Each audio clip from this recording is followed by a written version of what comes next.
জীবনকে তুমি যত বেশি মূল্যায়ন করবে তত তোমার অভিজ্ঞতা বাড়বে। জানো তো কি, তোমার হাসির কারণগুলো বা তোমার সাকসেসের কারণগুলো সবার কাছে আনন্দর মুহূর্ত হয়ে ওঠে না। তোমার ছোট ছোট আনন্দগুলো, মুহূর্তগুলো সবার কাছে অনেক বড় কিছু অ্যাচিভমেন্ট বলে নাও হতে পারে। আগে জানো তো মনে মনে ভাবতাম যে আমার ছোট ছোট হাসির কারণগুলো বা আনন্দের মুহূর্তগুলো আমি যদি সবার সাথে শেয়ার করি তাহলে আনন্দটা হয়তো আরও দ্বিগুণ হবে। কিন্তু না, তারা তোমার সামনে যেরকম হাসে পিছনে ঠিক ততটাই বদনাম করে।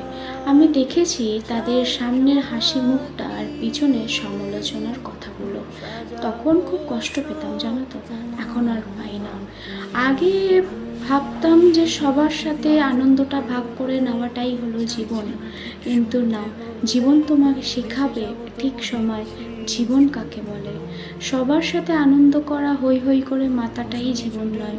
চুপচাপ থেকে এগিয়ে যাওয়াটার নামই হলো জীবন।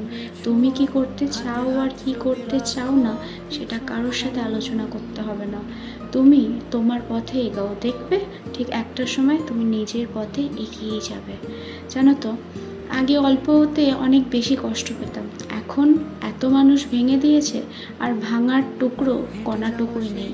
নিজেকে ভেঙে একটা শক্ত পাথরে পরিণত করে নিয়েছি। যাই হোক, দেখতে দেখতে মেয়েটা একটু একটু করে অনেকটা বড় হয়ে যাচ্ছে। আগের বছর ছোট্ট ছিল, পরের বছর আরও একটু বড় হয়ে যাবে। এই করতে করতেই আমার জীবনটা হয়তো আমার মেয়ের সাথেই মেতে উঠবে। এখন আমার হাসির কারণ, আমার এখন সমস্ত কিছু বলতে পারো আমার মেয়েকে ঘিরেই।